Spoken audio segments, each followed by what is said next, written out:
2024, and your girl's using a Wringer washer. So today I am going to show you how to run the Wringer washer. I did a short on it and it was pretty popular, so I thought, well, maybe I'll do a full-on video actually showing how this contraption works for those of you who don't know. Some of you do, and you remember it from your childhood. Your grandmother's had one, your parents had one. Well, it is 2024 and I have one, and this is my washing machine. I don't have a modern washing machine. This is it.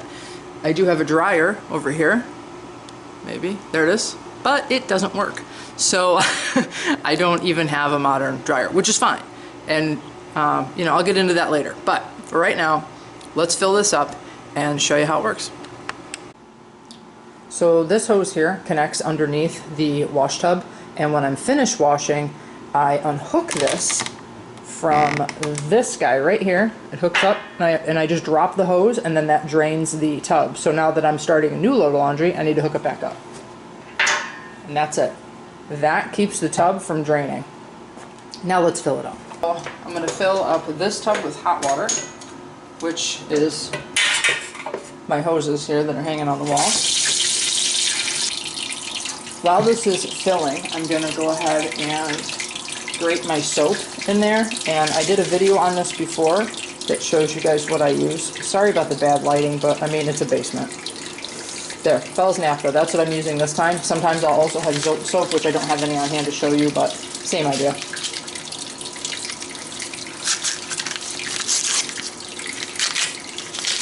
This stuff smells so good. And that's what the bar looks like. Again, sorry about the lighting.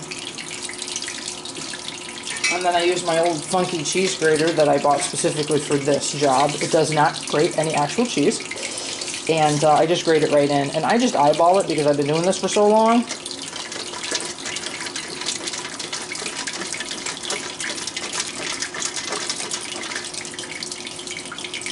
I don't have a whole lot of laundry because I'm just showing you guys this.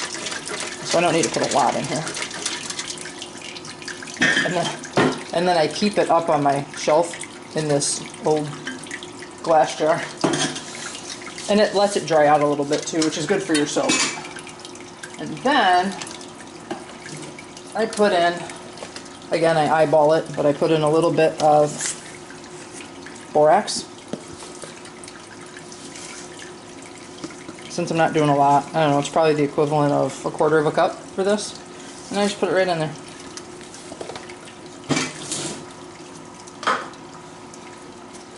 And that's it, and then I let this fill.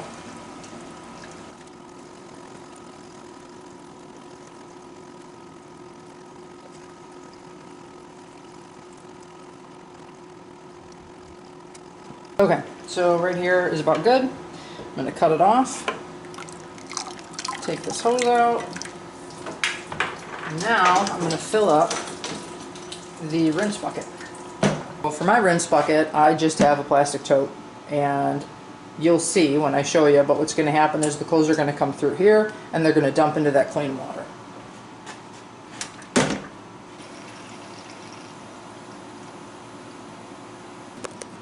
I have a switch up here that I turn on to turn the power on.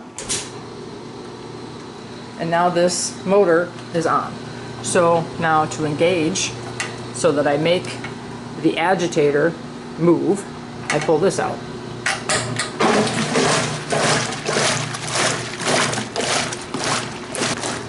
So I let the agitator go for a little while, and what's happening, because this water's hot, it's going to melt the soap and mix the borax and everything in there. And I just let this go for a few minutes. You don't have to wait a very long time. And then I just put my laundry in.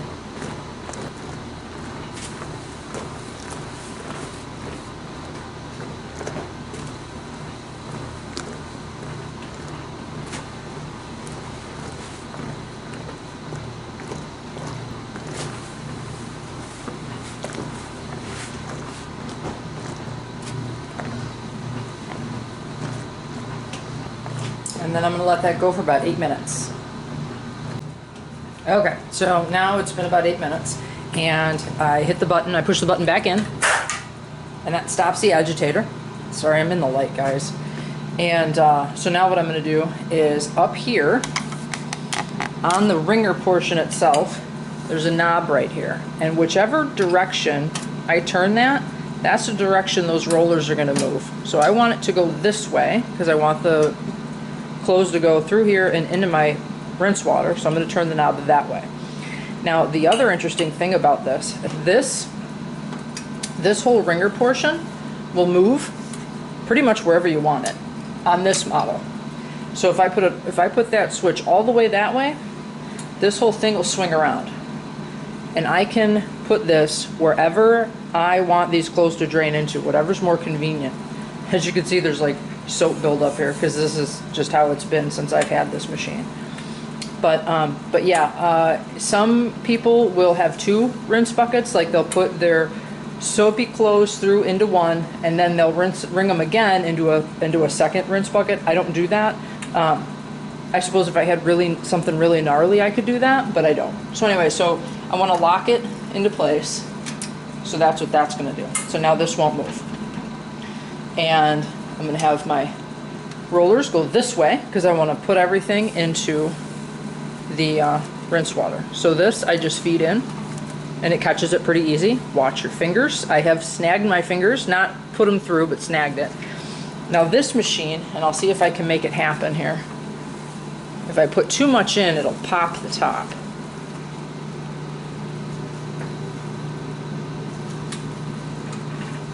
Or, okay, so this will happen too, right? Like it'll get stuck and just spin forever.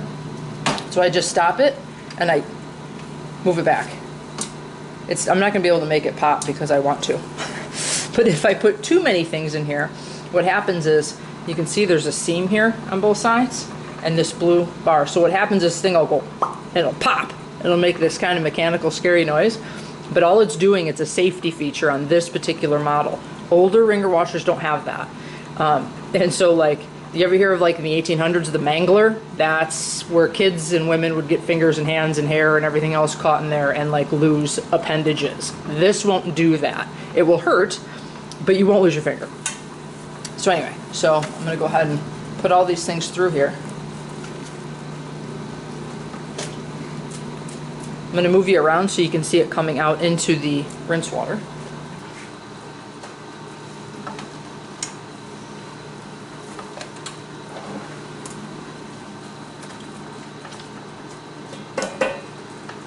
So now that it's in the rinse water, now I'm going to move my lever. Let's see if it's in the shot. No, it's not. Let me move you around. So now my lever, I want to move it this way. So now the rollers are going to go back this way again, and I'm going to put these. And I'm in your light, guys, sorry. Now I'm going to put the rinsed clothes, or well, towels in this case, with no soap on them, back through here, and I'm going to catch them on the other side, so they don't go back into the soapy water. And now it's totally flat like a pancake, and all the water's all wrung out of it. Most things I only have to put through here once. Sometimes my husband's work pants I have to put through here twice, but for the most part, once will do it.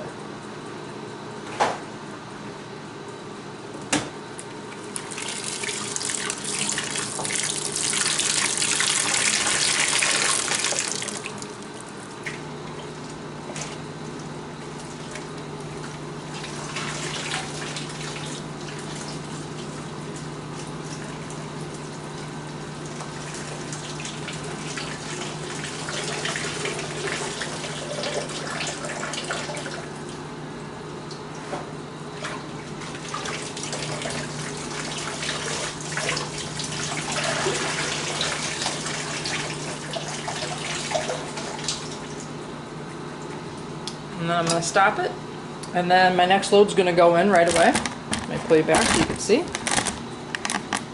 And I'm going to go ahead and pull that lever again. And then the agitator's going to get going, and then I'm going to dump some more clothes in.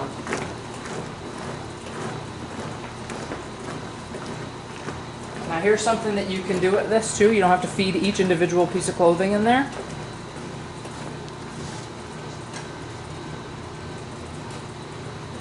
And the machine will sort it out. Usually. Maybe because I'm filming it won't this time, right? Like the towel's gonna get hung up there. Usually what happens though is this, it ends up sorting itself out and I don't even have to mess with anything. But anyway, so that's it. So now that load will agitate and wash, and while that's happening, I'm gonna go hang up what I already rang out.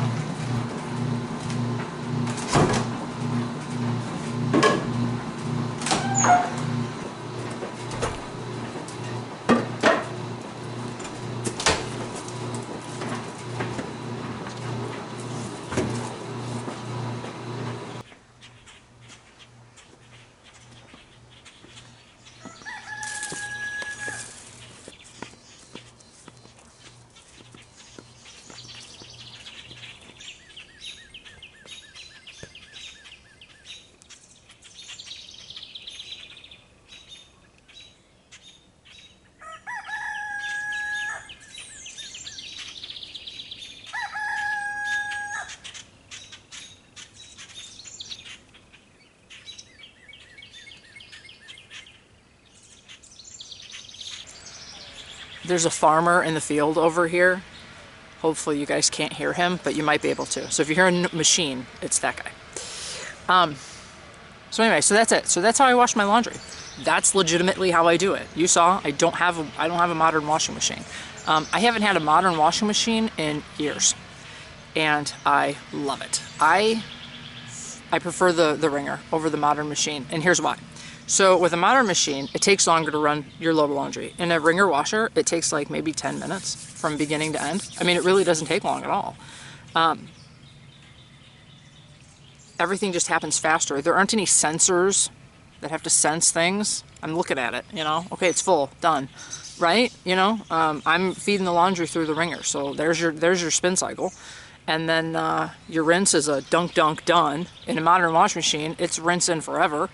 Yeah, I don't know, guys. It's this, you know, it's easier for me, I think. So, and then when the weather's nice, I come out here and I hang my clothes on the line. I prefer that over a dryer. So I like my towels to be crunchy. Some people don't. I like it. And when you hang your towels on the line, unless it's a super windy day, they're going to be crunchy.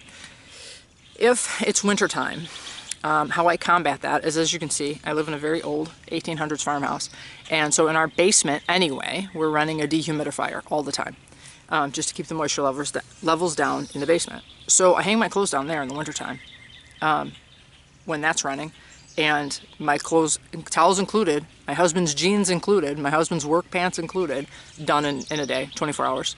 I hang them up, next day I can go down, and they're ready to go. So it doesn't take long, and it costs no energy. And it's fine. Like, it's fine. Sometimes people are like, really? That doesn't bother you? I don't know why it would bother you. You know, yeah, it's fine. I love it. So anyway, so that's my Wringer washer. That's how I wash my clothes. The only things I can't put through there are really large comforters and stuff, which I only have one, and we only use it in the wintertime. So if it needs to be washed, it has to go down to the laundromat. But other than that, that's it. I buy things specifically. If I look at something and I go, oh, that's really nice, but it's not going through my Wringer washer, it doesn't come home. So, you know, and I imagine our mothers and grandmothers probably did something similar. And yeah, and you can wash your husband's jeans, work pants, whatever through there. So that's it. That's how I do laundry. Some people are like, wow, really? Yeah, that's it. Yeah, I don't know. I just prefer it. So anyway, hopefully if you were thinking about using a Wringer washer, hopefully this encourages you to do that. I picked mine up off of Facebook Marketplace. I think I paid $40 for it. And I've had it for years. So yeah, so hopefully this encourages you to go ahead and take the leap and buy one. If not, maybe it was just a trip down memory lane. So either way, thanks guys.